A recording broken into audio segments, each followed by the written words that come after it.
Hi,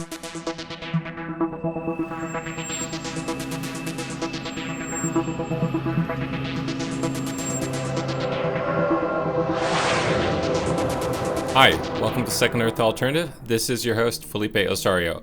So we have a really pretty, an episode with a lot of independent confirmations. Basically, yesterday we had Bob Lazar, one of the most controversial figures in ufology, somebody who we've talked about various times, was brought in by Joe Rogan to talk about UFOs.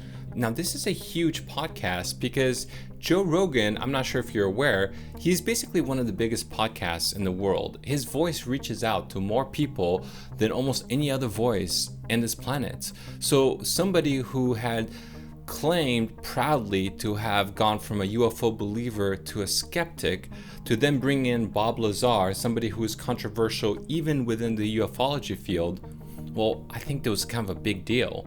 But even more so was Jeremy Corbell. I think Jeremy Corbell, the filmmaker, the person who had essentially brought Bob Lazar's story to the mainstream, I think he had perhaps one of the most important rants in ufology. And I don't want to sound too hyperbolic, but basically, when you have a podcast that is being listened to by tens of millions of viewers, and you have Bob Lazar stumbling on his words, forgetting things, essentially crumbling under the pressure. I don't know if it's because he felt threatened or what was going on, but this was a huge pivotal moment where essentially the everyday person was probably thinking, hanging on the edge of their seat, is this guy full of shit? Is this, look at this guy. He's forgetting things. He must be full of shit, right? Until Jeremy Corbell stepped in. So if you guys did not see this little rant by Jeremy, I want to go ahead and showcase you guys what happened. So let's go ahead and take a look. It wasn't on our periodic charts at the time. But it is now. It is now, yeah. When did it become on the periodic table now, the way the charts now? I don't remember. We're talking about element 115. 2004, Darmstadt, Germany, I think is where they first fabricated 4 atoms. They lasted 220 milliseconds. With the atoms, it's nothing, right? And then So I'm going to pause it here just to kind of give you guys a brief introduction of what they're talking about. They're talking about element 115, which Bob Lazar claimed was the fuel source for the UFO crafts. Now, element 115, 30 years ago when Bob Lazar first came out with the story, this element didn't exist. Now this element does exist. It's called Moscovian because I think it was discovered in Russia, in Moscow. I'm not 100% sure, but there's something to that with that story. But this element has been discovered, but not in the exact way that Bob Lazar explained, because he explained it as a stable isotope. Now, there are no stable isotopes that have been discovered. I think they might have discovered 5 or 6 variation of isotopes of this element 115. So that's basically where they're at with this conversation. later was discovered a couple more times they could fabricate it. Then they gave it a place then on the periodic chart after that, called it Moscovian. So they told you about this stuff in 1982? 89. Yeah, well, No, we not kind of... 1982. What year was this? It was 88 and 89. So when you I was just went there. to, like, 82 is your when shit I too. was at Los Alamos. I'm sorry. Yeah. So 88, 89, they told you about this stuff. So this was not like... No, they didn't tell me about it. That's one of the things that this group came up with. The God, I keep losing my train of thought with this thing. I'm gonna pause it again. Guys, we're talking about, look at this. This show had the Stitch Award for Best Overall Show of 2013. 2015, this podcast was listened to over 11 million people. And by 2015, it had grown to 16 million people in a month. So you can imagine how many people are listening to this guy and thinking, oh man, this guy must be full of shit. Like, look at him, he can't even remember his story, you know? So just keep that in mind real quick. So this one area, this element 115 was the fuel. Yeah, it was the fuel. Come on, Bob. Get it together.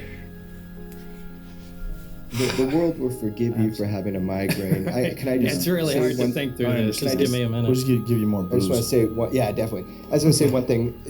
Give him a shot. For the last 30 years, people have just been on the attack on Bob, getting to know him, the personal effects on his life. It's really hard to understand unless you meet his family and his wife.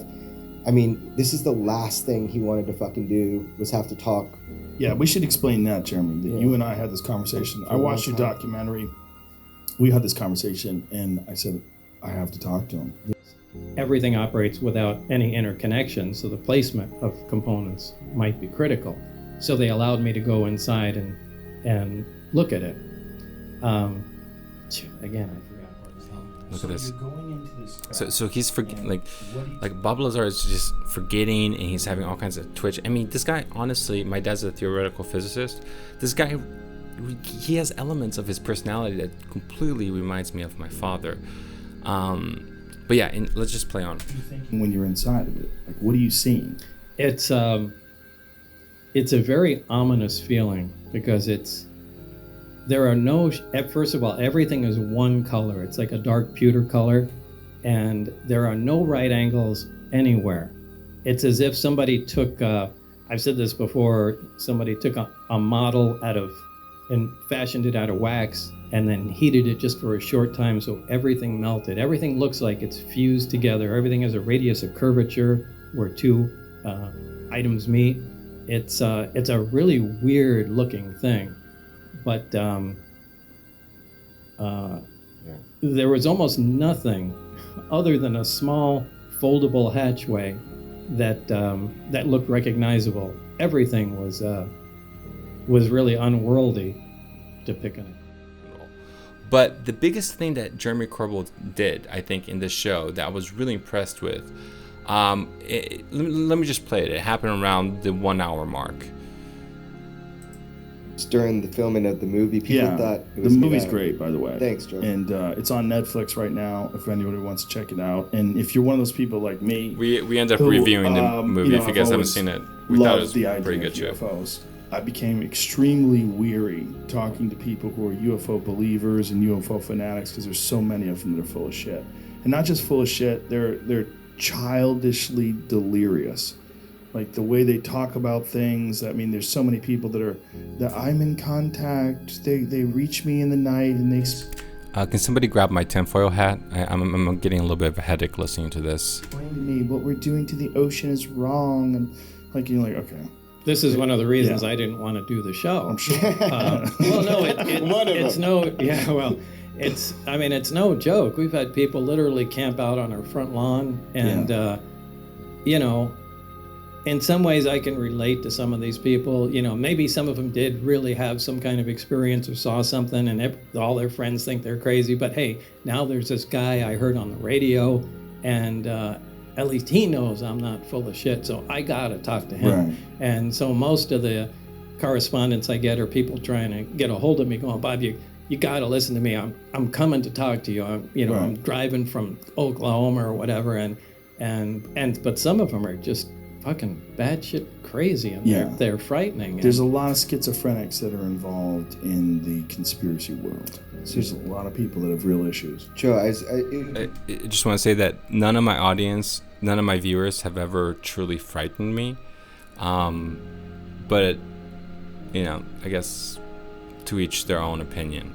It's a disservice to your audience to not say that we have to look at what's going on now and understand. I've heard on your show a bunch of stuff about what's going on now, and to not really understand what's going on now, you can't see Bob's story in the correct light after 30 years. And at some point we should just touch upon that.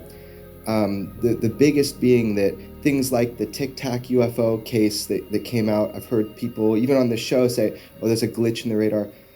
That's a data poor perspective. You just don't know yet what's really going on. Commander Fravor, I was able to get the interview with him, to talk with him way before it became public. I got that from him. He saw it. Other pilots saw it. This is a big thing that's going on right now.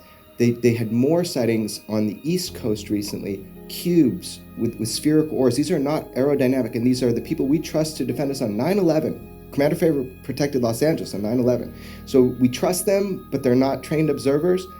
radar, individuals see these things, and the big one, just to throw down so we can consider a story a little differently, there's more depth to it. The big one is the United States government has admitted that they have been continuously studying the UFO phenomenon.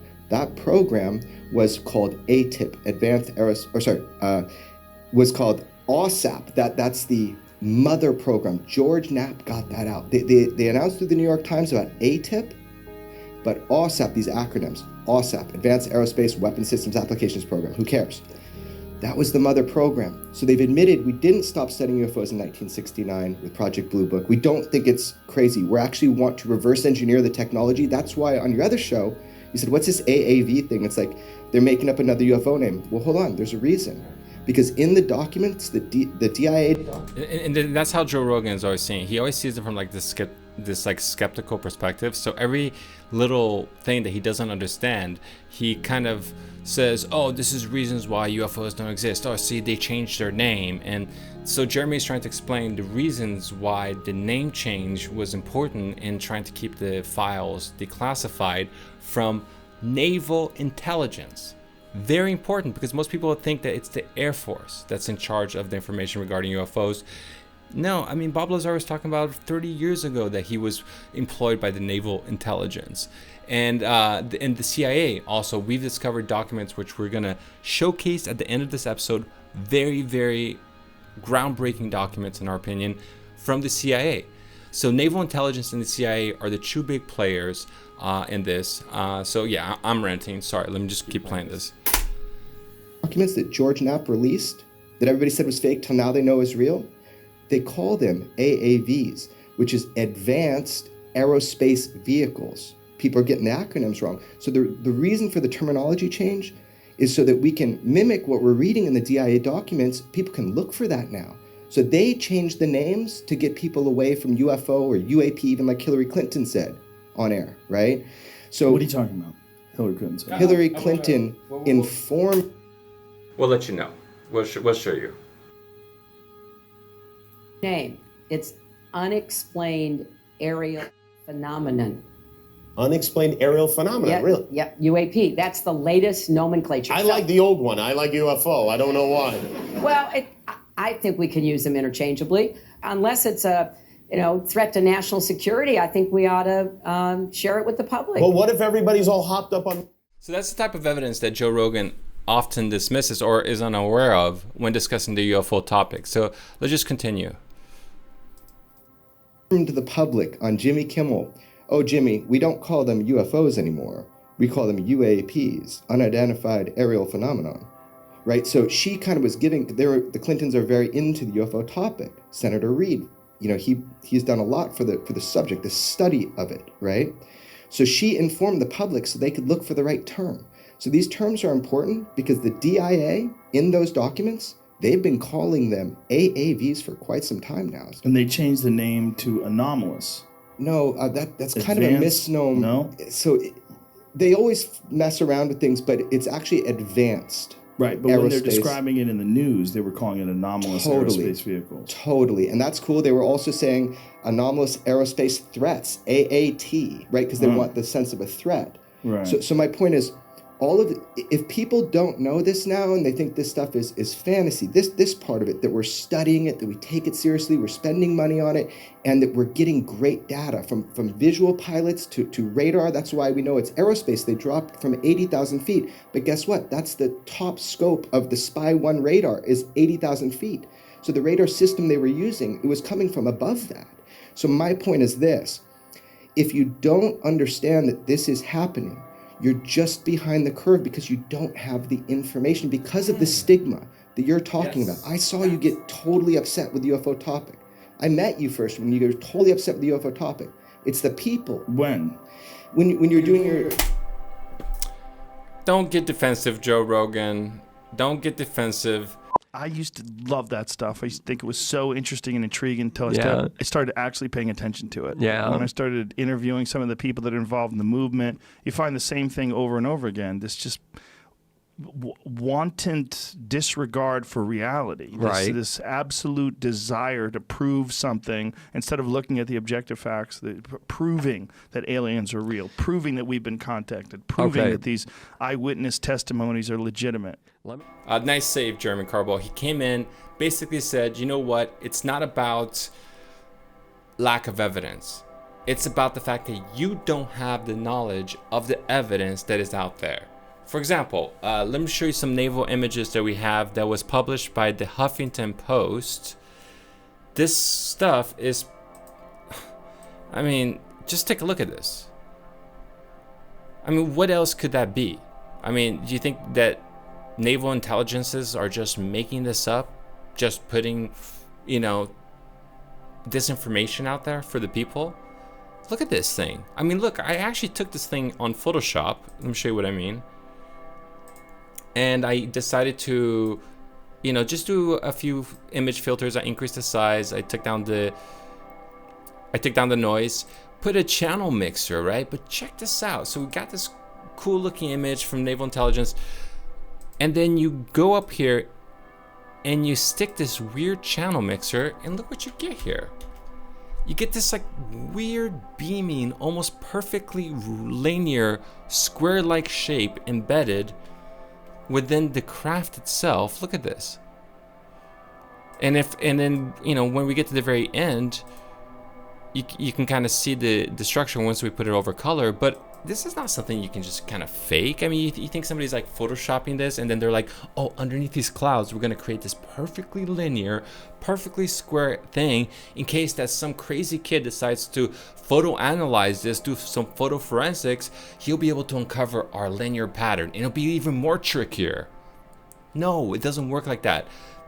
People need to look at this evidence, and they need to see that there is a lot of credibility to these things that are being published by, for example, the Huffington Post.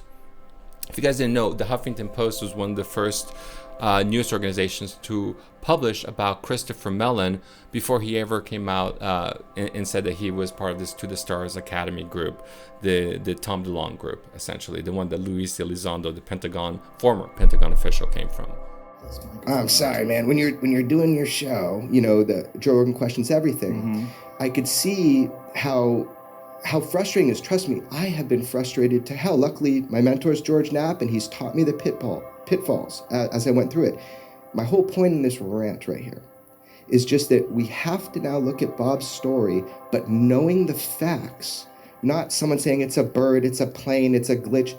They're not. And so if you don't know that, you just don't have the information yet. Well, not just that, knowing the facts as we know them in 2019, not in 1988. Absolutely. Right. And so what has he said that has come true? He's totally unimpressed with it, right? What has he said that's come true? So I was like, Bob, they've announced gravity as a wave. You were right, man. You're vindicated. And he looks at me and he's like, well, if you think about it, Jeremy, I had like a 50-50 chance. He was not very impressed, right? When did they announce gravity as a wave? So they detect. So I think this is the kind of moment where Joe Rogan started churning a little bit. Now, I can't be certain how Joe Rogan felt about this show after he did the interview, whether he started actually believing more in UFOs, whether Bob Lazar seemed like a credible figure, whether, I don't know. But I do think that after this moment that Joe Rogan started kind of softening up more to the subject, that he became more that he became more receptive to the possibility of UFOs. Okay, so something that really resonated to me about this episode that I really wanted to share with the audience was a long time ago, we made an episode about basically crafts that we saw on NASA images. Now, at the time, I wasn't really talking about Bob Lazar, but what I did is, because of the physical properties and the optical properties that I was witnessing in what I thought to be unidentified flying objects, photographed and images that could be verified as coming from the Apollo missions from NASA itself, I thought that the optical properties of these pictures seemed to indicate something that was consistent with what Bob Lazar talked about. And sure enough, I guess the best way to show you guys this is just to play the tape. So let's take a look here.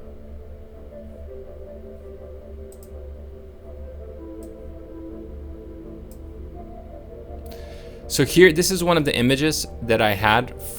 So I'm just gonna backtrack a little bit as I start talking about the image.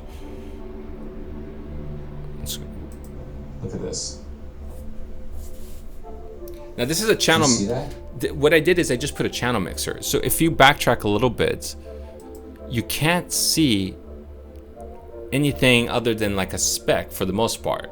It's only when you start shifting the color channels that you can see that there's a lot more detail to this image than initially seems. Now, just listen carefully to how I talk about the physical property of what I thought to be a UFO from a NASA image at the time. And I'm gonna kind of put the black and white filter so you guys can really see what's going on here. Look at this. Do you see that? Not do you just have this contrail, like an ejection from where the craft is going, but you can literally see the shock wave that goes around the craft. And the shock wave, it's like a black within a black. It's almost like there's like a black hole within the craft itself. So I just find it amazing that you have a physicist like Bob Lazar, in his transcript talking about the exact mechanisms in which allow these crafts to fly. And then here I look at the NASA images, and the visual evidence seems to kind of match what he was talking about, that when these crafts fly, they might have this kind of superimposed bubble around them that warps them through space and time, and you can see it. It's like a black hole within the craft.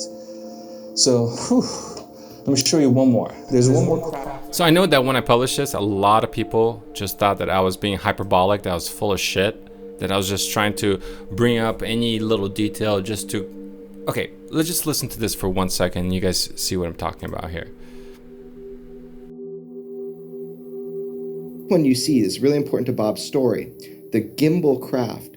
It's been recently analyzed. It's FLIR.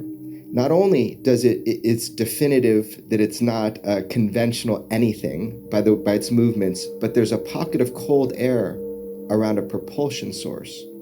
So this object, by the way, sat stationary for days, if not weeks. It sat stationary. Yeah, they found it 11 hours later, and they were saying there's no way this thing, using that kind of energy to go that fast, could just hover for the amount of 11 time. hours. And by the way, you're seeing a very small part of what happened that day. This object was not alone. And so hopefully that information comes out and we can, I wish we had video of it. I'm sure we'd all want to see it. But that's called the gimbal. That was East Coast, right? 2015. West Coast, 2004 was the Tic Tac. The disturbance on the water, Commander Fravor believes there was something under that water that was causing that disturbance when the Tic Tac was coming around and doing it. With inside the people that are studying this, they're thinking maybe the Tic Tac system was causing the disturbance, but the USO, unidentified submerged object that he visually saw, the whole interesting thing about that is, I would love Bob to describe it, is why it doesn't matter if these craft are in space, air, or water. Why doesn't it matter? I love when he talks about this shit. Well, first of all, Commander Fravor was the F-18 pilot off the Nimitz that was sent out to find out what this stuff is. But and it wasn't just, I got a chance to talk to him recently, and it wasn't just a radar image. Commander Fravor had eyes on it for over 5 minutes watching this thing, as 4 other pilots did. So this wasn't a radar blip or anything. These guys were watching this thing. But, one of the things I think in the gimbal video, the way the craft that we worked on flies is it doesn't fly like a conventional aircraft does, and it doesn't fly like a flying saucer would in a 1950s movie. It flies belly first. It may set down conventionally, but it always rotates. It does a roll maneuver, puts its belly towards the target, and then moves away at high speed. So it'd be like a car flying with the wheels forward. Right. It may land on the wheels, but at some point when it wants to leave, flips up, points the wheels where it wants to go, and takes off. And the gimbal video, you can see the craft do the roll maneuver. And it's really interesting. It behaves exactly like the craft that I worked on. Hold up. All right, guys, ready for some independent confirmation? So I just showed you an image of a craft where I thought there was a force field, where I said it was black within black, right before I showcased Jeremy Corbell talking about how there is some kind of black hole or some kind of coldness within that space. Now check this out. This is a second image from the same episode, and just listen to how I described this. What else could this be? Once again, I'll put the black and white filter. You see the shock wave that kind of goes around, and then you see almost like a projectile type coming out of the back of the craft, almost indicating the exact direction in which it's going towards. All right, guys. Well, that's pretty much it. Let's rewind it just a little bit. I think I can talk a little bit more about it. Maximum effect. Look at this one. I mean, guys, come on. I mean, what else could this be?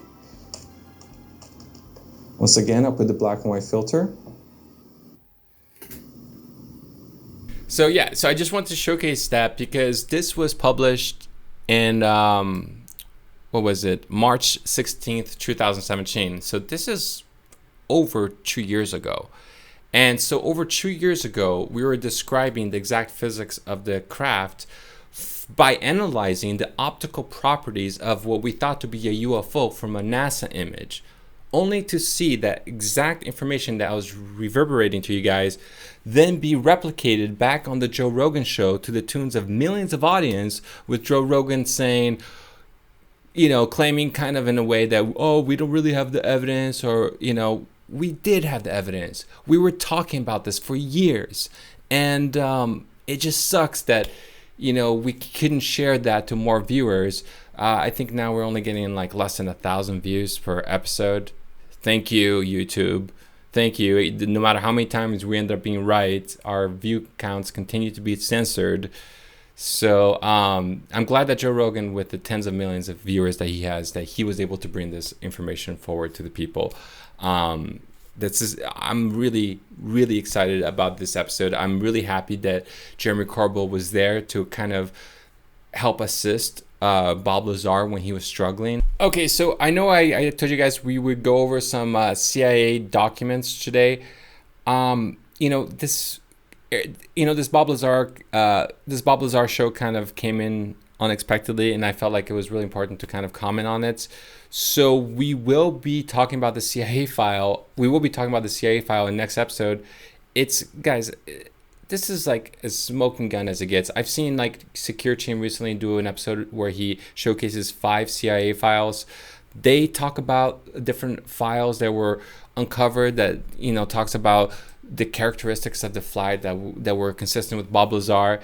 But of all those files that I've seen, I really believe that this is probably one of the most convincing, most smoking gun type documents that essentially proves, I don't use that word lightly, proves that the CIA had not just known about UFOs, but were actively suppressing the information to even the Air Force before the Air Force could come out with the Condon Report in 1968, which basically means that there's nothing scientific about the Condon Report, because science requires that you access all the available information, not that you selectively choose redacted information and then say that this doesn't exist.